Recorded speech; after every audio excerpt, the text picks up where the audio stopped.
Right, hi everyone. Welcome to another Sunday. And the date today is the 3rd of November. So here we are doing a live stream once again. Apologies, we didn't do one last week. I think I'm going to have to be realistic with my parenting and probably keep this to a fortnightly commitment. So I will do my very best to do a fortnightly live stream of all of you out there around the world. Hopefully this time is also good for most of you in the UK and the US, who are my biggest audience members. So great to see everyone. Right, so today's agenda will be discussing the latest meta, looking at some winning guard lists or top performing Astra Militarum lists, and then going through basically my thoughts and approaches to the deployment phase for a couple of key missions. Now in the UK, in UKTC, there's a group of particularly, I think, 5 missions money for the sort of mid to lower table players like myself, where the missions are all basically using 3 key maps, and we'll go through that. And I'll talk about basically how I've been going the last couple of weeks with my gameplay. So just to kick off, as always, just a bit of a chat about hobbies. So you can see behind me, I've got 10 Aquilons all lined up ready to be assembled. And we'll be doing an assembly video as well. So I'll make sure I record that because they are actually quite finicky. But I've also then got right in front of me here, so stand by. I've then got 10 Aquilons that are basically battle ready. So I need to base them before I use them in a tournament in 2 weeks. There's a team tournament in the UK at Hemel Hempstead, just outside of London. So looking forward to playing in that with a bunch of good 40k battle brothers. So I've got 10 Aquilons basically good to go there. I need to base them, and then I've got 10 to assemble, airbrush, and base coat, base battle ready by in about 2 weeks. I need to get moving on that. Beyond that, I've been hitting the gym a fair bit. I've made a promise to myself to get fit again. I used to be super fit, but then I had a baby, so I've sort of lost that. But I've been going back to the gym again recently. So a bit of what do they call it? Lifting for the 40k gods or something, whatever it means. So that's been quite good. So basically, plenty of hobby and gym and cardio. So enough talking about my life. Now let's get on to the actual purpose of why we're here today. So hopefully you can see the screen. If you can't, please tell me in the chat, please, because otherwise I'm blind. But we're going to start off firstly with the current meta. So obviously the 2 sources of information are Warhammer and then also 40k metadata or stats check. Now, again, with this, Warhammer is basically taking all data from the TTS battle app. So that includes people like myself are feeding into this view here. So this is all players of all skill levels, be it casual or competitive. Now, I basically put the date for the 21st to the 10th to the 3rd being today, and that basically captures after the balance data set. I think it's a Saturday or a Sunday or something, a Monday rather. So the balance data set came out, I think, on a Thursday the 17th roughly, then abouts, and then if we do the 21st, that should be a clean read. So this won't be loads of information, but it is always good to get a first view. So if we click by percentage win rate, which is always a nice way to cut it, you can see that apparently the top winning army at the moment with 553 games is Genestealer Cult, which then aligns to some data we're going to see in a moment from Stats Check, Death Guard, Emperor's Children, okay, Astra Militarum still up there, killing it, coming fourth. Tyranids, Demons, Imperial Knights, Necron Space Wolves, Death Watch. Okay, that's an outlier.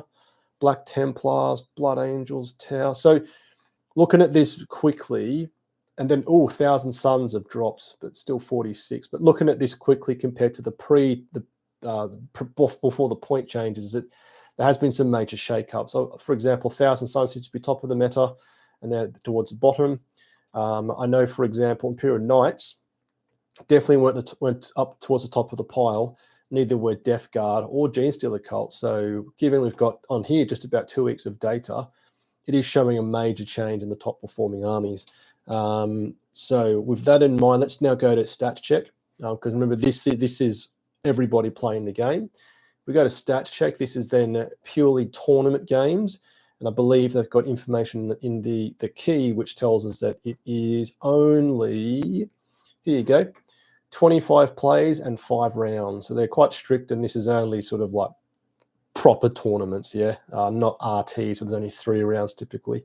Now, with this information here, obviously this is a very, very competitive landscape of zooming in, is that you can see Genestealer Cults, 59%, which aligns to what we saw on Goonhammer.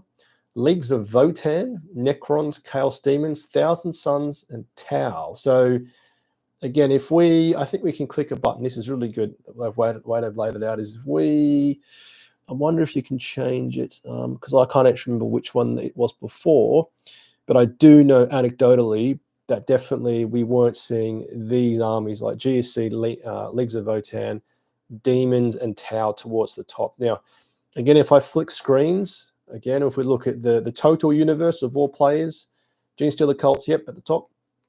Death Guard at the top. Let's see what Death Guard are competitively. So Death Guard, okay, 50%. But the thing is again, as we look at this, so okay, Genestealer Cult's probably overachieving 59%, with the bottom army, okay, Templars. Okay, that doesn't feel right because someone I play a lot, Adam King, he's out there somewhere.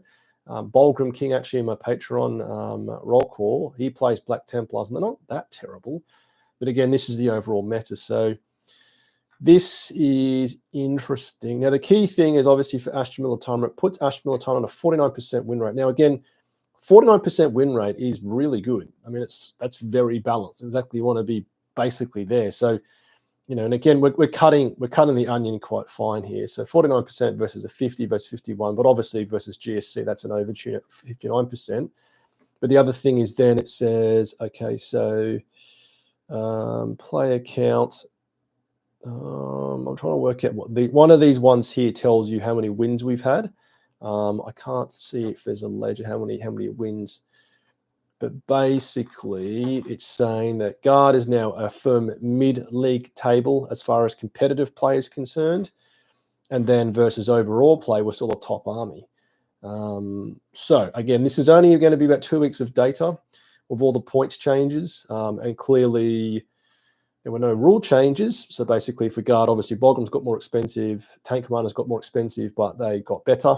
And some other sort of trash units like Field Ordnance Batteries and Scout Sentinels got cheaper as well. So I think it's obviously very early, but from an overall perspective, it still feels like Guard's a very strong army, and definitely having checked other competitive YouTube channels such as obviously Art of War, they believe Guard is like an absolute top tier army now, absolute S tier army, which has been a bit of a theme over the last probably 6 months, maybe more. And obviously in the interview I had with David Gaylard, which you would have seen about 2 weeks ago, obviously he pilots him very, very well, and he believes it's a very, very good army at the moment. So great to see. Our army is probably one of the best armies in the game. And then obviously when it translates to individual play, it becomes quite different. So we'll discuss that in a second as you see my experience recently. So again, this is only 2 weeks of data, but Guard are looking pretty healthy, particularly for the overall casual and competitive play. But even in this, I mean, you know, we're cutting onions here. It's like 49% versus 50 versus 51. You know, we're basically right in the middle here, yeah? So this may reflect the fact that and again, I discussed it with David, and I've thought about this a lot, is that with Bulgrams getting much more expensive, if you pull away from Bulgrams, you've got to basically go back to relying upon non-involved saves, non-6-up feel no pains, non-1 damage units to basically get in the way of your opponent and just soak up firepower. So that requires a fair bit of a mental change to go from just having, you know, 18 models which just stand there and be super annoying to having stuff that potentially is way more squishy. So again, overall, this is looking like fine, I think. But again, from the other top channels, the other competitive players, they view Guard as one of the best armies in the game. So that's good. Now let's get into the actual winning lists. So these are winning and top 5 or top 10 lists, depending on the size of the tournament. So again, fantastic resources, goonhammer.com. They go through basically all of the major tournaments around the world. So this one in New York, in the US, a chap called David Gross came first in a 45 player tournament, 5 rounds. Let's see what David had. He had, Gaunt's Ghosts, Lord Solar, Militarum Tempestus Command Squad, probably for the Death Ball of Scions, Platoon Command Squad, and 2 Tank Commanders. Okay. It's then 2 Jungle Fighters with 1 Chimera, 10 Rough Riders, a Hellhound, 2 Doggle Dawns, double Rogel Dawns, 2 Scout Sentinels, and 1 Aquilin squad, and 1 10-man Tempestus Scion squad. So you assume that's latching onto the command squad for the big blob of death. So from this looks like quite a, it's definitely, well, I'm trying to think, because Rogal Dawns were quite common pre the point changes, but it looks like David's gone for double Dawn and double Tank Commander for ultimate output. But again, so no Bolgrams here, and clearly David has gone for managing his opponent just through firepower and threat overload. The Hellhound obviously is fantastic for skirmish, and one thing I've noticed is I've been fiddling with a Hellhound is the Chem Cannon. I think actually is a better choice for me, because typically the Hellhound plays the early skirmish game, and typically skirmishing with other infantry, not all the time, but most of the time. And definitely the Chem Cannon and Infantry 2+, AP 2 damage is fantastic. So obviously, you may come up against sort of someone else using vehicles, and that's that, but still, the Hellhound's a fantastic early skirmish piece. So interesting to see David do very well without the Rogal Dawns. Now let's go on to what else is in this article. So then we've got, okay, that's the same one. Another chap called Alex came second with triple Dawn and Demolishers. Okay, and then we've got someone else came fifth in a tournament, double Dawns, double Aquilons, lots of Ograms to hold positions. Interesting. And that's it for that one. So let me close that one. Now we'll get on to another article. So I'm just buzzing through this because I didn't have the list for all this one. But this person, Conrad Schmuck, came at 7th at this tournament. I'm not sure which one, but again, just to get a feel. So triple Aquilon, accompanied by lots of Russes and a Dawn. Okay, so Aquilon's obviously popping up. You've then got, okay, another tournament. A chap called Brian came second and Richard came third. One's got Horde Pressure Guard packing a bunch of drop scions and cavalry alongside triple Aquilons. And then Richard's got Russes, drop troops, and very small units to control the board. Okay, so definitely Aquilons are going to pop up as we get to the next page. Now, this page we do have an actual list. So the UKTC Coventry 3-day tournament, 144 players, 8-round major in Coventry in the UK, to which Nassine came first. Now, on Nassine, I'm actually going to interview him next Saturday morning in Bad Moon Cafe in London, actually. So if you've got any questions you'd like to pose Nassine, please put them in the chat now. Leave me a comment on my channel somewhere, because I'll definitely ask him the questions. And just like when I spoke to David Gaylard, it's not necessarily like what are the very best units to play. It's more how do you best play guard. So hopefully it'll be quite an interesting interview. I had some pretty good feedback from the interview with David. I'm very lucky to meet David a couple of weeks ago. So hopefully have a great interview also with Nassine. So any good questions you want to post to Nassine, drop them in the chat now or in other parts of my YouTube channel. So let's look at Nassine. So playing 8 games, which is just crazy over the course of 3 games.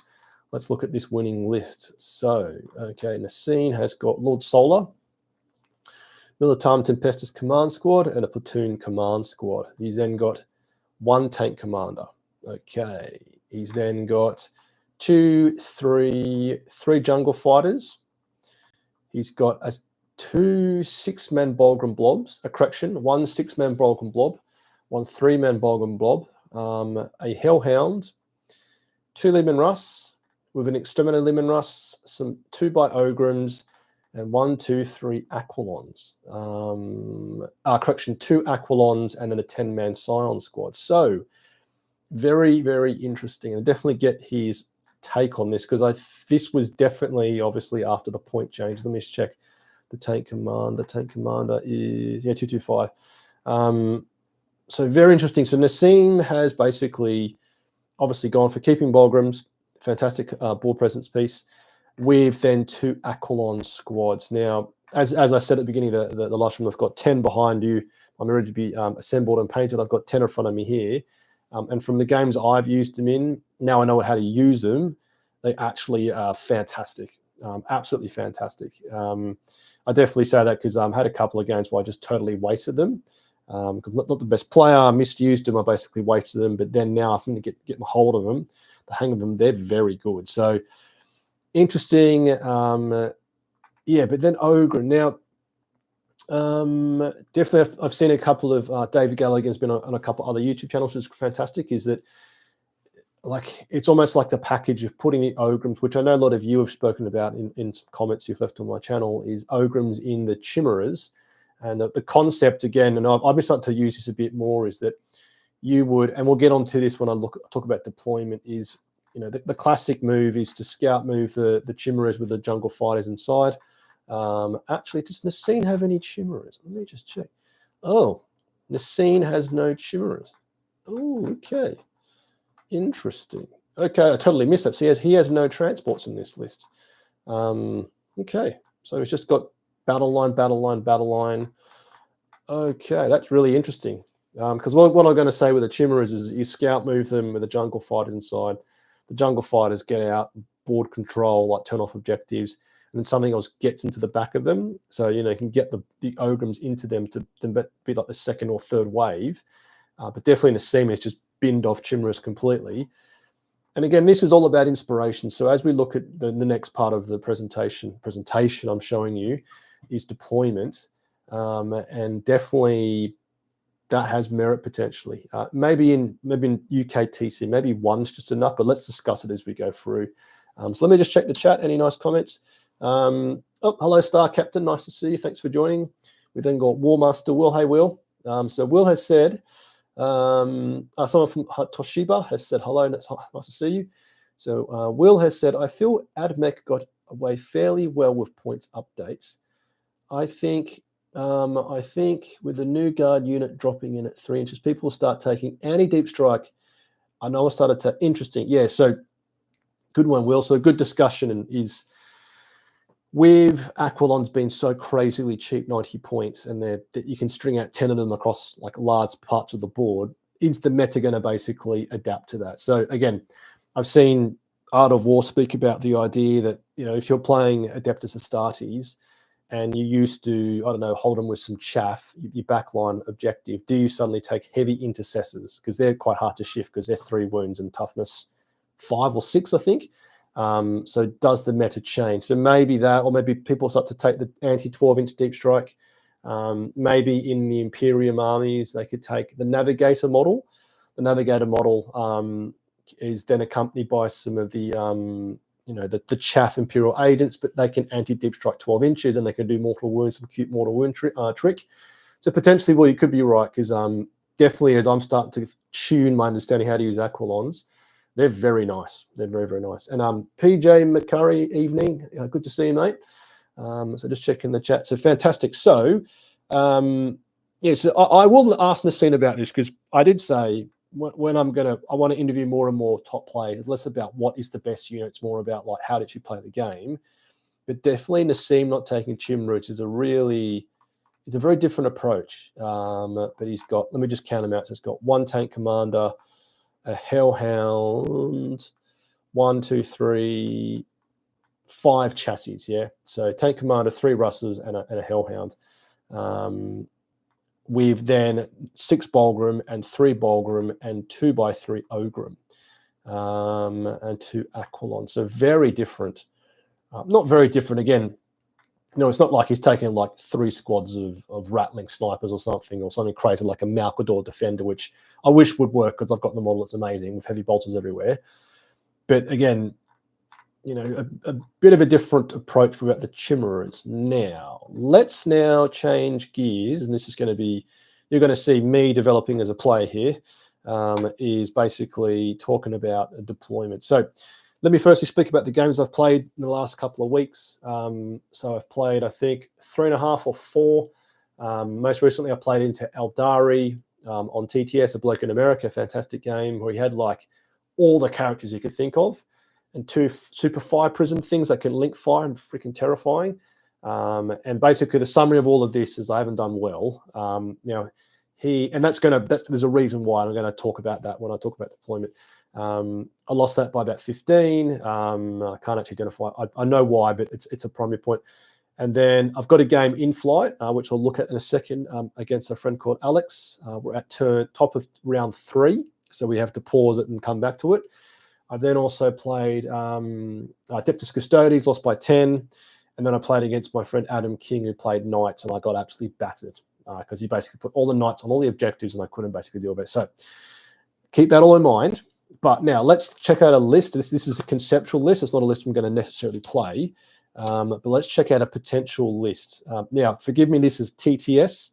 And if you don't have TTS, get TTS, because I think definitely this is the ultimate way to practice quickly. And if you're a dad like I am, then it's probably the only way you can practice. So again, it's a conceptual list. I've already started to think about different things, but you can see Lord Solar, Cadian Command Squad, 10-man Cadians, 2 tank commanders with Demolisher cannons naturally.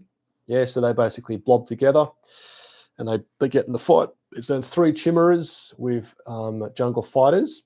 Now, a new one for me is then 3 squads of 10-man Death Corps. And I'll come back to why in a moment. It's then 2 Rogal Dawns, 2 Dogal Dawns, if you want to call it that. 5 Scions. And then these are basically Aquilons. I don't have the models in on TCS that I can find. Now, the concept here, again, so mass firepower. And I know in UKTC, Rogal Dawns get stuck. But I definitely found in the recent games I played, and again, this probably matches my skill level. I just need stuff to just destroy things. I cannot have, I don't want to be in a position where if I pop out, 3 tank commanders, which I did in one game, they just completely whiffed. Now, Rogal Dawns can whiff, but I feel there's probably less of a chance given they've got more DACA. So thought process is kind of probably immature, but definitely I found them to be quite effective in my previous games. Now, the Chimera packages, now I automatically am thinking 3 is probably too much, but the concept here is to scout move 3 potentially, then get the jungle fighters in the mix to go and turn off objectives, to go and do actions, and then they're followed up by Death Corps dudes. They get into the Chimera after they've debussed, and you're basically playing that game, 2 or 3 turns. Now, the concept with Death Corps, and I know you hit me recently, and you all know this, is that I think the med pack is significantly undervalued by me. I definitely which I don't know which game it was, but there was a game where I was left with one model, a Cadian squad. They got battered down to 1 dude, and given you can reheal D3 in the command phase, is that could you do some janky, get back onto objectives, turn off objectives? And I think there definitely is some substance there. So they definitely have merit. But then I've already started to sort of chuck this back up in the air again and start to think about what I go with, because as we'll look at some of the fictitious deployments I've played around with, I think actually you don't need 3 Chimeras in UKTC. I think actually Death Corps probably aren't necessary. But the way I typically approach list building, and this is very immature in inverted commas, is basically I like to conceptualize the things in pairs and also conceptualize things in where they distinctly start. Now, as we look at the deployment zones, you're going to see that come through. Now, as I said, let's not focus too much on if this is great, but it's more, this will help us understand the deployment zones as we get to it. But then also, I've already thrown us back up in the air and probably made some major changes already. So let's get to that. But so, as I said at the beginning of the stream, in the UK TC tournament scene, if you play 5 games, which I do because I never go beyond 5 games, and I get playing 6, 7, or 8. There's 3 deployment zones which you will basically use across those 5 games. So the way I've basically been playing more and more now is I'm basically playing purely these 3 missions and thinking purely how to play them, because they're the ones I'm going to play in tournaments. Yeah. So probably a bit sort of narrow in thinking, but that's probably quite useful for me. So this is Crucible of Battle. I can't tell you what the primary mission is, but basically this is obviously the diagonal. Might be hard to see. Hopefully it's okay for you in out in the internet.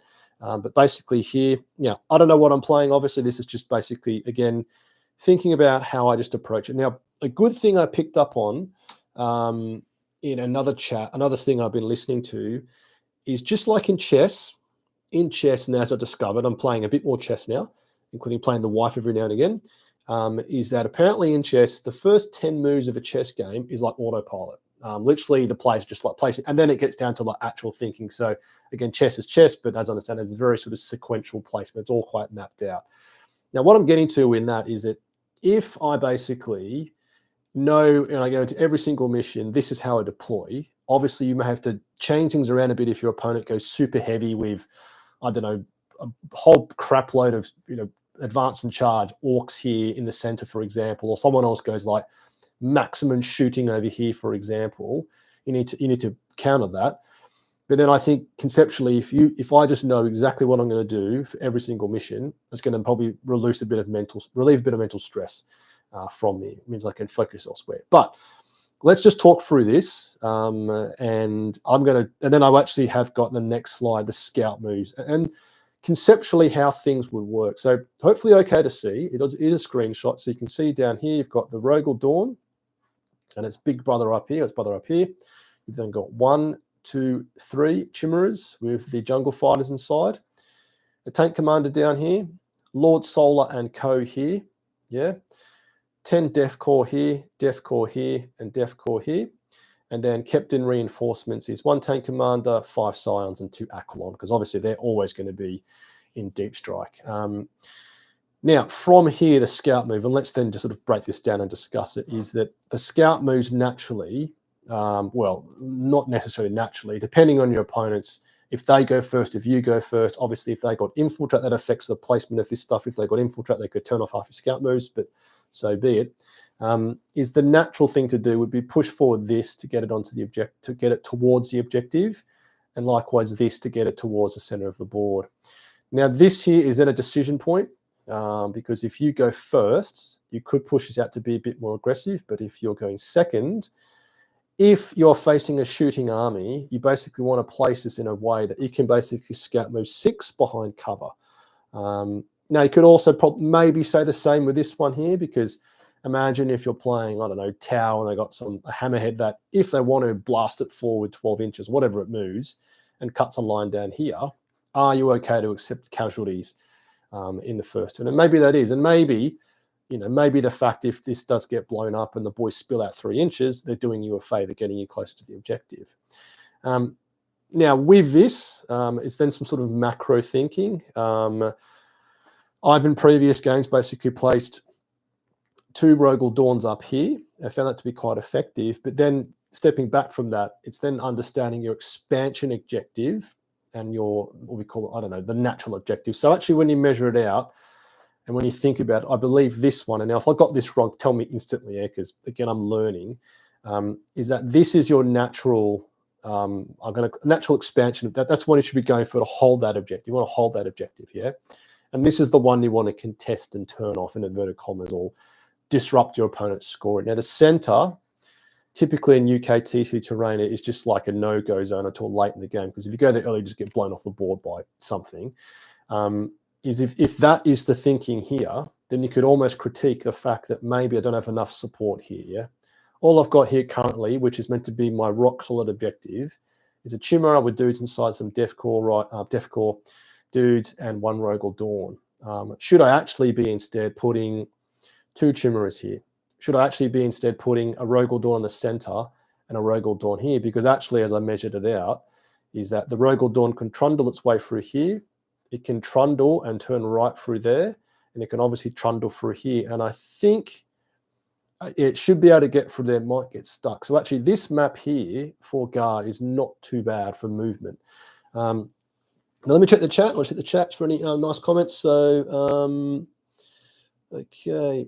Oops, someone is saying he's just started to use Lord Solar on his own, and he's had some success with him. So that is, yeah, again, David Gallard, if you watch the interview, is not a fan of the command squad blob because he's just soaking up units. And as you can see in this deployment zone here, the bottom left here, yeah, is the command squad. It's Lord Solar. It's 10 Cadians. It's a boatload of points just been stuck there. But the only thing which keeps me comfortable with that is given that Cadian shock, it's objective sticky. So you could start to move out turn 3.5, turn 4, and actually get them in the fight. Maybe go for the center. So I also think not taking Lord Solar with the command squad blob takes a lot of skill, to which I don't have.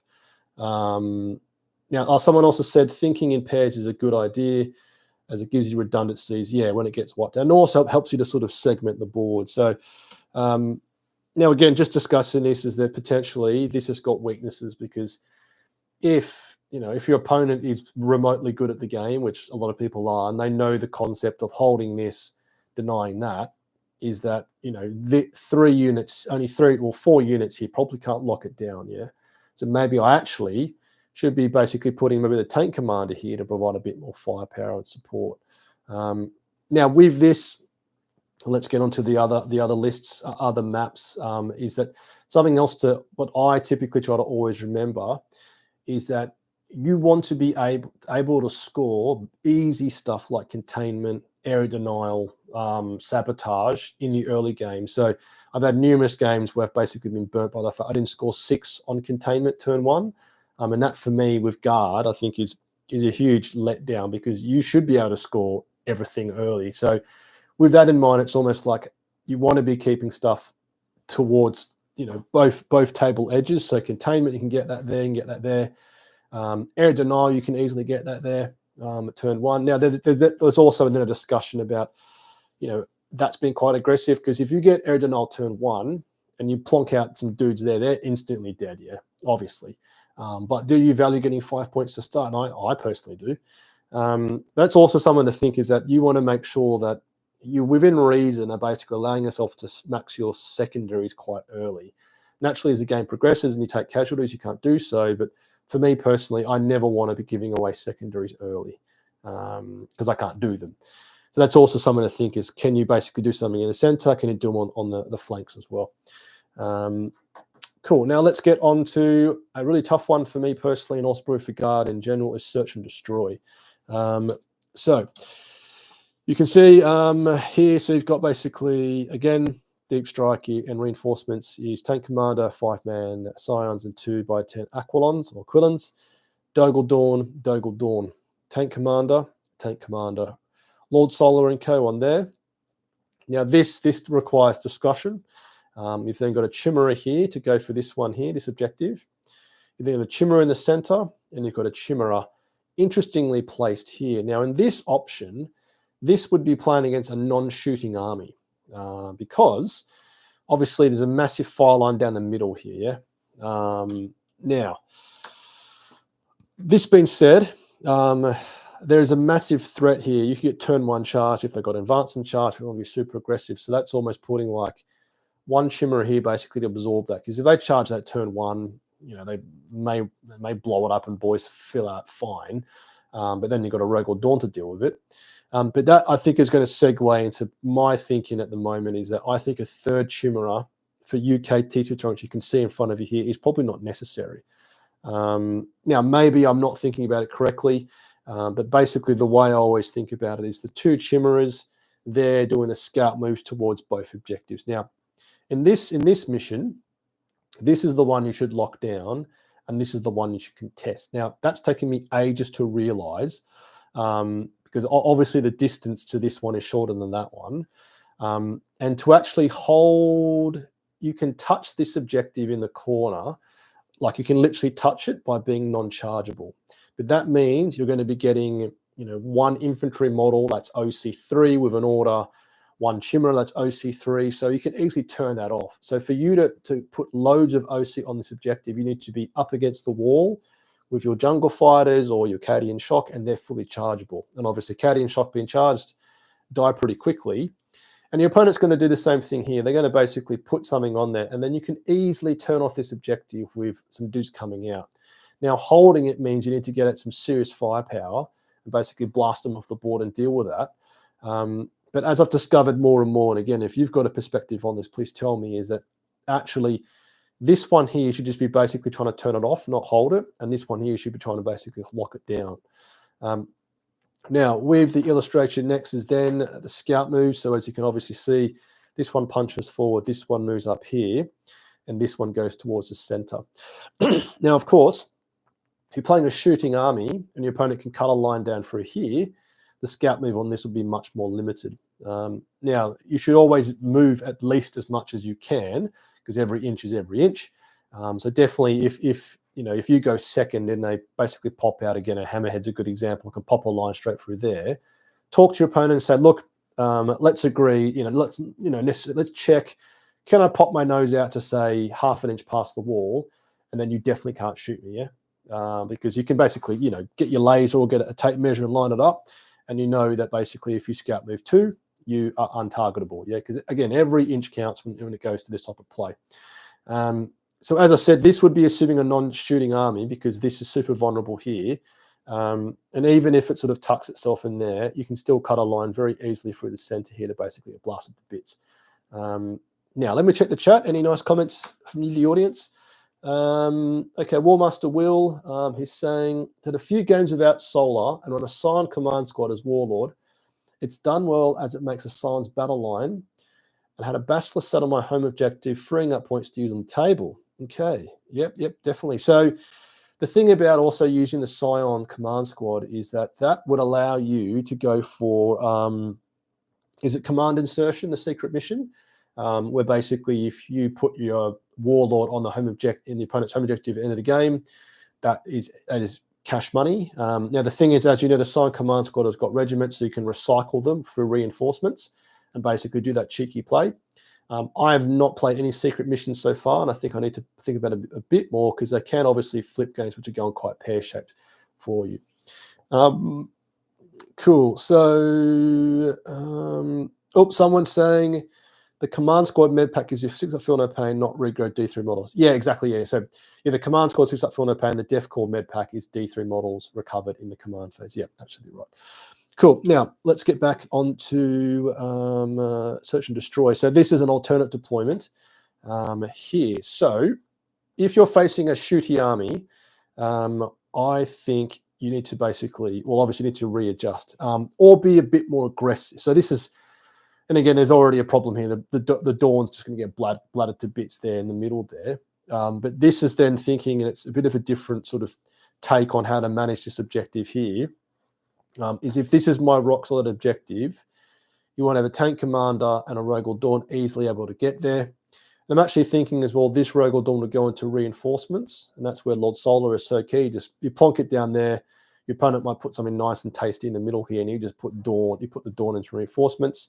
Now here it's pretty much the same thing down the bottom right, but up here I think, and this comes into how I've been playing into Thousand Suns, is that I think the correct way to use a Chimera here, please give me your perspective if you've got one, is that you're not scout moving it, which is not necessarily good, but basically it sits in this terrain piece here, and basically given the boys can get out through the move 6, plus advance if they need to, they can basically get on this objective early, or as soon as they have to, and basically turn off that scoring.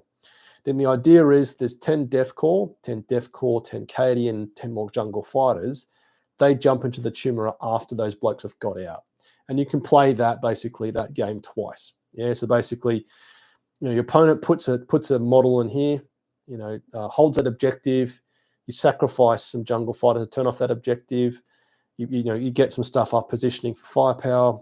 They basically may do it again. They get some boys out to start shooting, whatever, and basically sending another wave of jungle fighters or Def Core to basically turn off that objective. So using that basically is like a little what are those Russian dolls? You take the heads off and the heads off and the heads off. It's sort of the concept.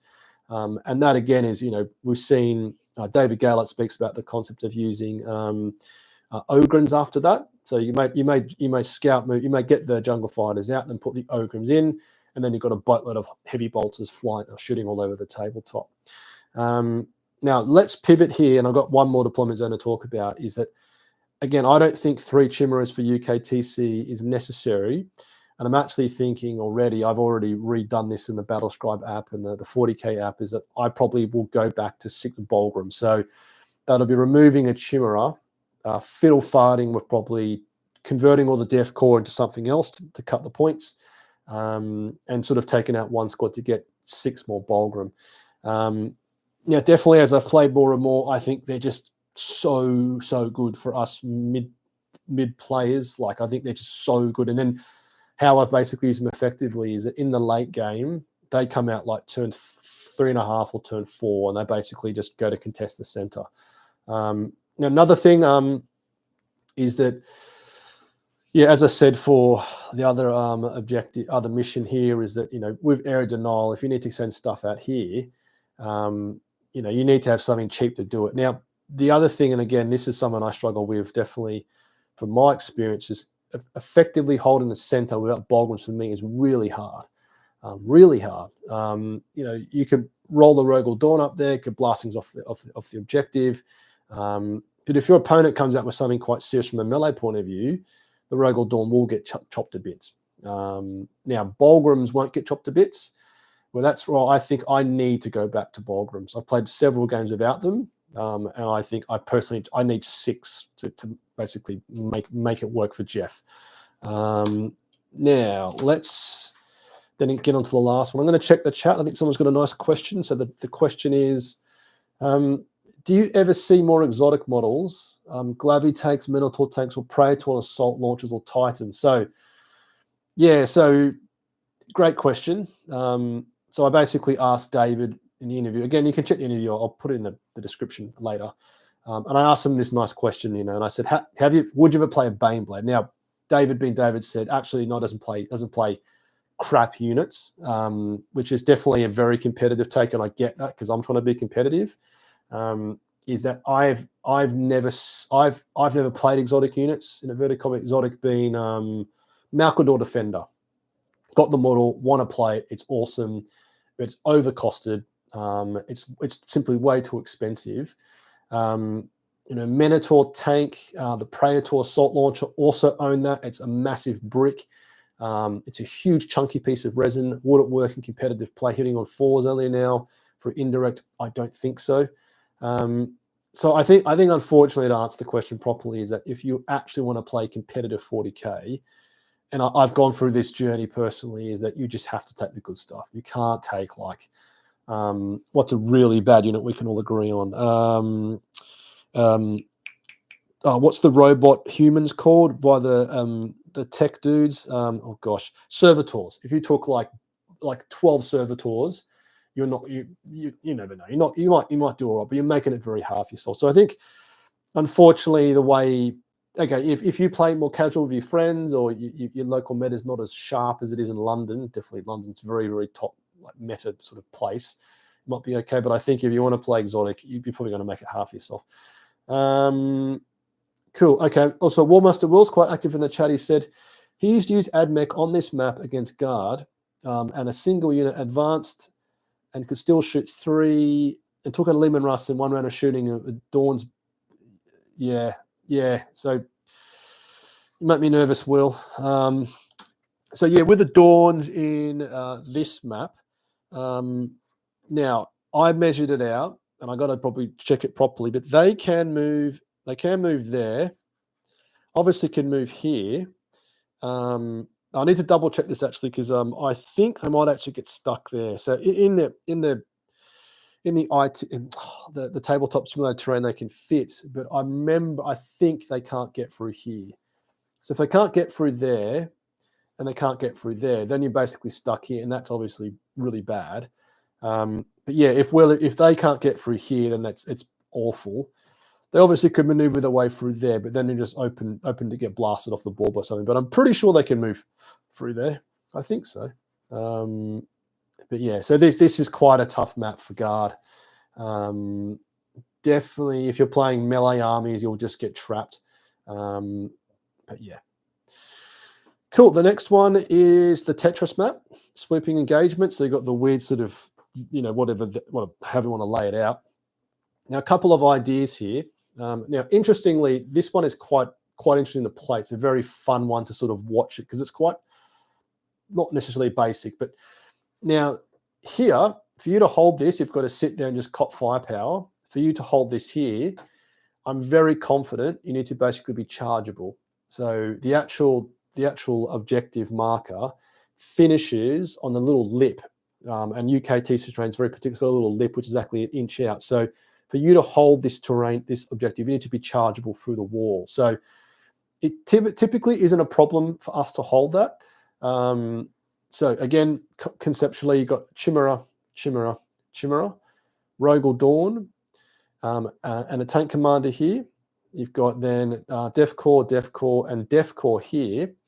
And the concept again is that this Chimera on the left would scout move, and basically it won't be fully covered because your opponent could cut a line down, cut a line down through the left here to shoot the bum of it, but at least you're getting close towards the objective. This one in the center would go towards the center and be an inch off the wall, non-chargeable. And here, as I've discovered now playing, I think I've played this map twice. I played it twice into Eldari and then into something else recently, is actually the way to control this objective here is not to move anything onto it, as I've discovered, like big brain here. It's basically to use the Chimera as a way to send out some jungle fighters or some Death Corps, some Cadians to simply turn off that objective. Because unless your opponent's got super sort of aggressive, they're going to hold this objective the same way you will by putting a unit up against the wall here to hold the objective. Now, unless they're going to put on something super high OC as well, you can easily turn off this objective with just jungle fighters. Probably 6 will definitely be enough to out OC everything. And then, of course, if you don't have enough OC, you can issue the order to make them OC 3. So contest, and again, this, as I've discovered this now for several games, this is the one you are basically contesting. This is the one you want to hold. Yeah, so this one you just turn off with trash. And basically from the games I've played, and again, if you've played this exact map and had a different experiences, the way I've found this game to play out is typically this flank on the right will collapse eventually, and hopefully you've turned off enough of your opponent's scoring, and eventually you hold this objective here on the left. Now, again, critiquing what I've basically deployed here, I would say broadly this is not a terrible deployment. The only problem potentially is that there's a lack of support here to basically to tie this objective up nice and neat. So the Dawn here can, ram its way forward and basically can outshoot anybody. And then actually having a Rogal Dawn and a tank commander in reinforcements probably gives you that flexibility. Now, again, as we all know, Guard are a deceptively fast army once the game has started. But if you misdeploy the army, it's a very slow army, if that makes sense. Because, we're not, not many armies are, but if you've got multiple jet bikes and you can fly over the board and basically make up for the boo-boos you've made, if you put both your Rogal Dawns over here and deploy them, they're not going to get over here, obviously, on the left.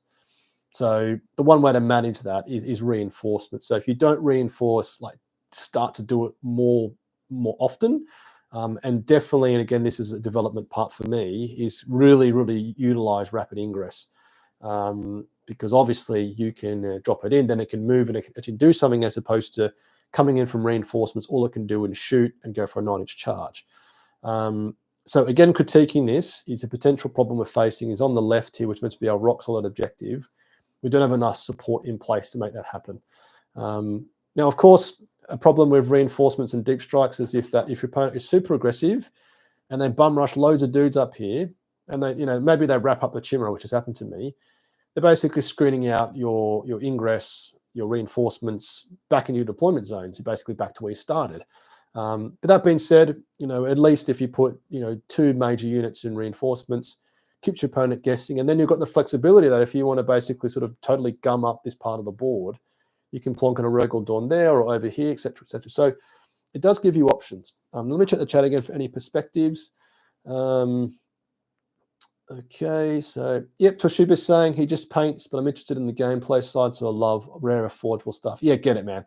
Yeah, I've been buying lots of forgeable stuff, but definitely not the best stuff. So yeah, absolutely. You play it how you play. Yeah, if you just like to paint and sort of see cool models, that's the way you should play the game.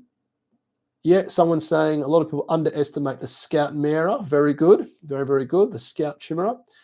That you can move it and advance it. So absolutely, yeah. So definitely in sort of this deployment here, and okay, this is not necessarily the best example, but actually, if you had a Chimera down here where this number 1 is, Scout moves 6, it move. That means it's got a theoretical range of 3 inches for Scout, 3 inches for move. That's 8. That's 6 plus a 10-inch move. That's 16. And then if you roll an average of 3 to advance, it's a 19-inch movement. So you could basically rush this thing all the way up here. And also, if you don't advance it, the boys can still get out 3. So if you want to get quite aggressive, or maybe even in the late game, if you want to get quite aggressive with a Chimera, the Scout Mera, I'm going to use that now. It's very good. is it could basically gum stuff up. And that definitely is something I've used once or twice, definitely through my experiences, that often you gumming up your opponent early definitely has merit to it. So definitely I found in previous games that the best way to counter other armies that have got super stabby units in a transport is to drive a Chimera at it, park it right in front of it, and then debus the boys 3 inches around it. And at least when they debus, they're debussing out the back, not out the front. Yeah, so definitely the Scout Mara is a very good package. And obviously, depending what you're playing to, it really is a fantastic tool. So let's now go into a second option here. Hopefully you're enjoying this breakdown. This is basically everything on the board. Yeah, so a bit of a different take. The Dogles, the Rogel Dawn, one here and one here. Now, having played this mission, this will be probably quite safe, because unless your opponent plonks something super aggressive right here in the top right, for them to basically cut a line through the right here, right to left, they have to be quite aggressive. Now, if you put a tank commander there, are they going to put a really, really super shooty vehicle right there? If they go second, they get blown to bits. I don't think so. But from experience, this deployment, Rogel Dawn, they're safe from being shot. The only unit which can be shot, as I said, is a Scout Moving Chimera, the Scout Mara.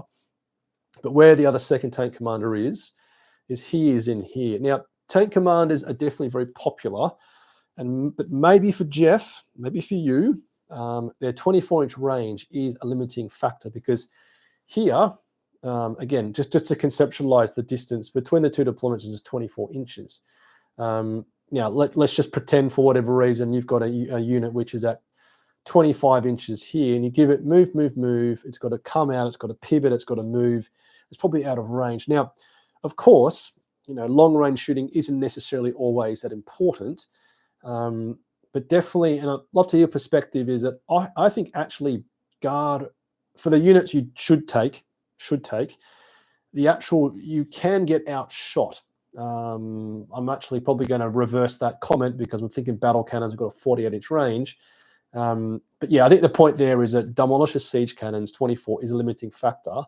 And still, I'm sure many of you out there have experienced that the significant variability of a Demolisher siege cannon is notorious for letting you down. I mean, you've all rolled 1 on the number of shots. You've then, made 2 hits, and then 1 goes through, and you've rolled a 1 to damage. But again, definitely the top players rate them. The shoot on death is a very powerful mechanic. And the other thing with that, having learned from David and also other top channels, is that just the threat of the shoot on death is enough to control the game.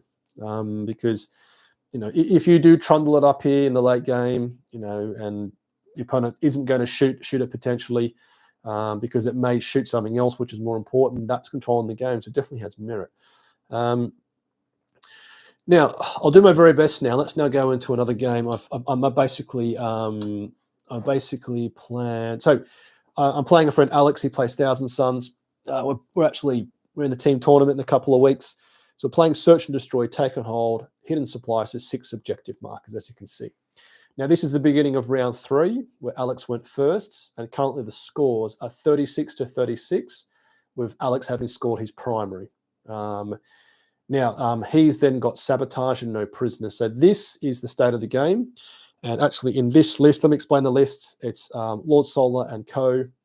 It's 2 Chimeras with Jungle Fighters. It's a Hellhound.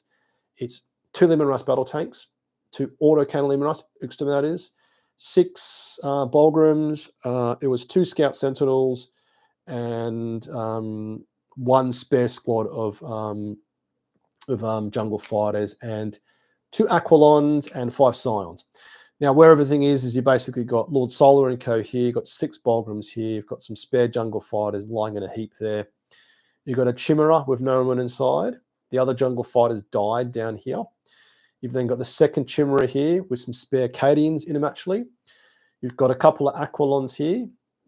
You've then got Lemon Rust battle tank, autocannon Rust. Now, at this point of the game, I'm feeling comfortable. Yeah, because Alex has basically got a Rhino with some Rubiks inside, some Rubiks with a Sorcerer here.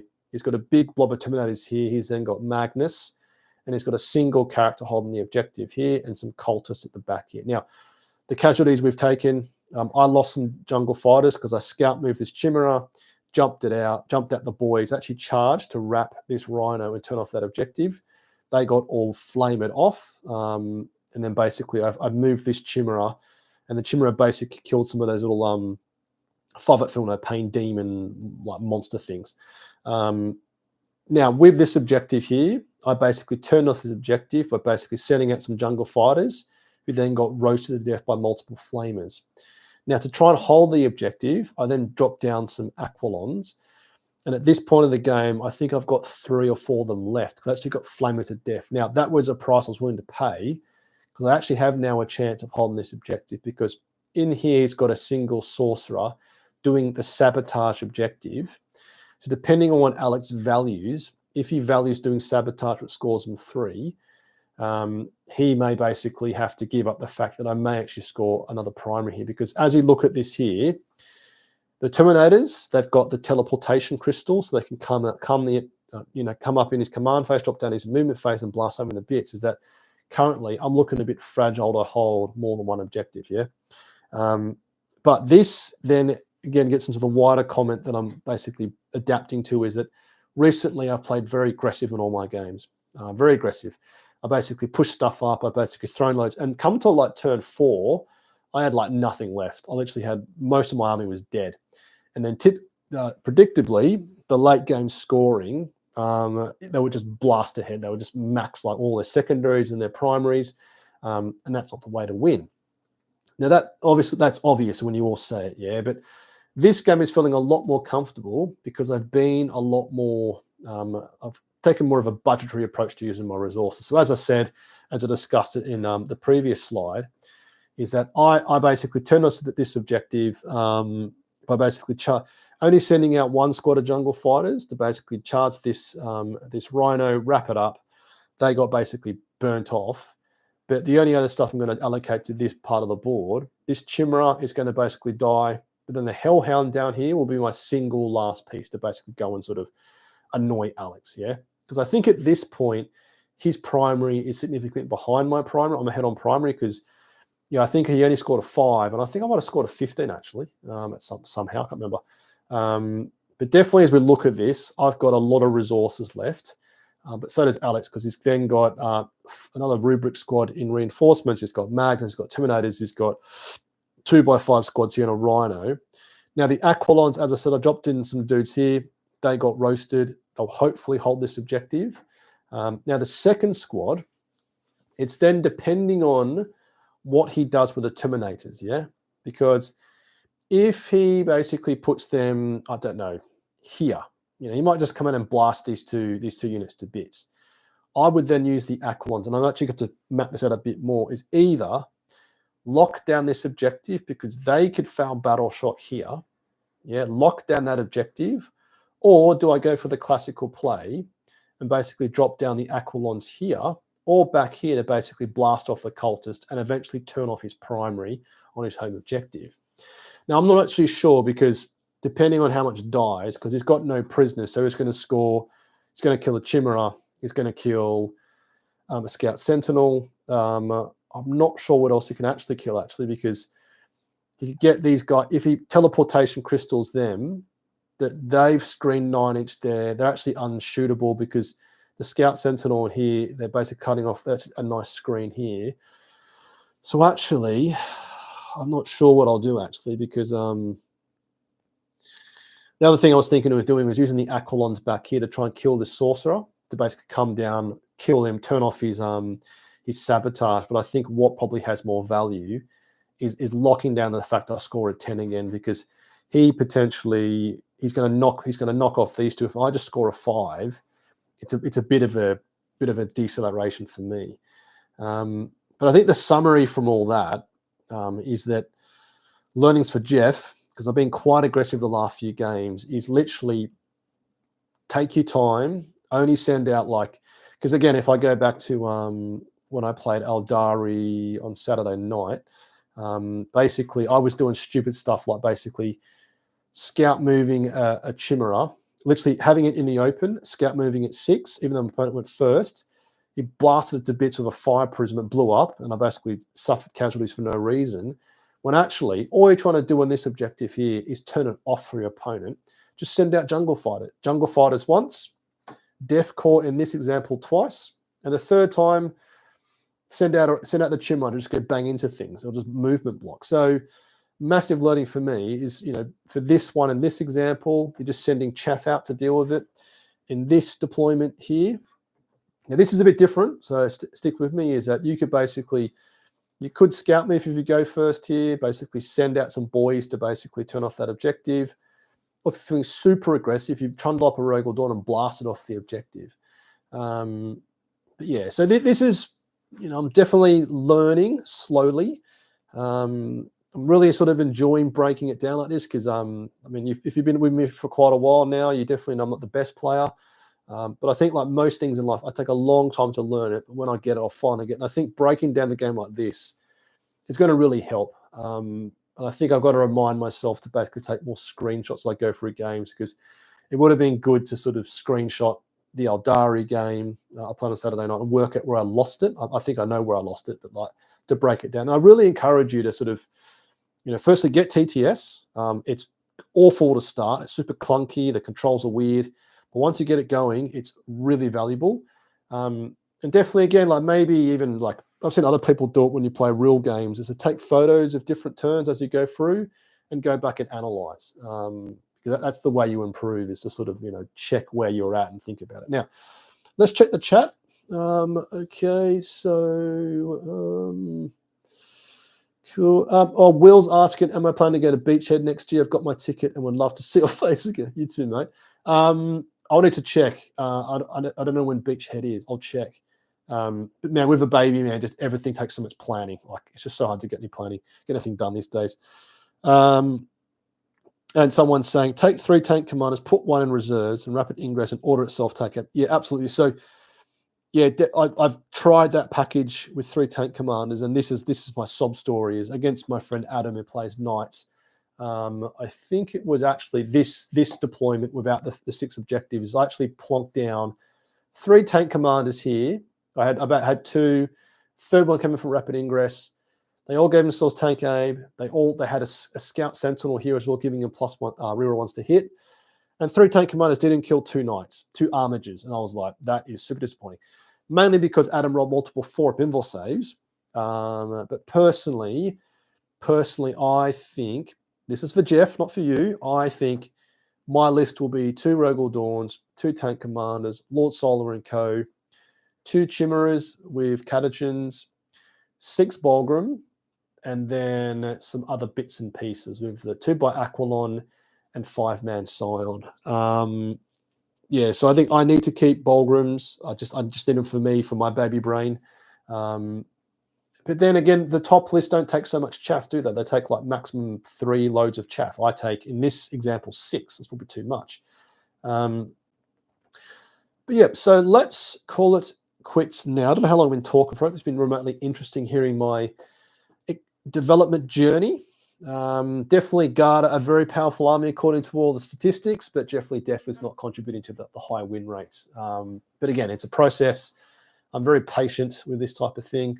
And hopefully you've been quite successful out there bumping up the scores here. So as said, in Goonhammer, which is all the results in the interwebs, putting them into the Tabletop Battles app, Guard is still a very powerful army. And then in the tournament scene, Guard is a strong mid-tier army. And again, the numbers here are so different, like 49% versus 50, 51. It's like, it doesn't even matter. Albeit Gene Stealer Cults and League of Votan apparently are the top armies in the game now from a competitive point of view. So cool. Let's just check the chat for any final comments. Someone's asked, no indirect fire. Oh, man. Okay. Well, I think, so looking at the competitive lists that we looked at the beginning of the video, no one's taking indirect. So if the top armies are not taking, top players aren't taking indirect, there's something there. I think hitting on 4s kills it. You could take mortars. I mean, mortars are good against some chaff, But given you don't have lethal hits, you're basically ignoring the army rule. You're basically saying, I don't want to play the army rule, detachment rule. I just want to shoot stuff out of line of sight. Now, that being said, I still think the Basilisk or the Earthshade Carriage Battery has fantastic utility. Slowing down units is legit, and then a Basilisk or an Earthshade Carriage Battery will kill off your opponent's model sitting on a home objective. You know, it might take 3 or 4 turns, but if they've got nothing on home objective in turn 5, that turns off 4 or 5 points. Yeah, so I think 1 indirect piece is probably all you take. Cool. So I think that's going to be it, ladies and gents. So thank you for joining me. As I said, this is going to be a fortnightly commitment. And actually, in 2 weeks' time, I'll probably be just back from a team tournament, which will be an interesting reflection. That is in Hemel Hempstead in the UK. So hopefully some of you will be in attendance. So thanks all for joining. Thanks for the lovely comments. It's fantastic to discuss with you over the internet. And I'll see you in 2 weeks. So all the best. And see you later, Will. All the best, mate. Cool. Thanks, everyone. Cheerio.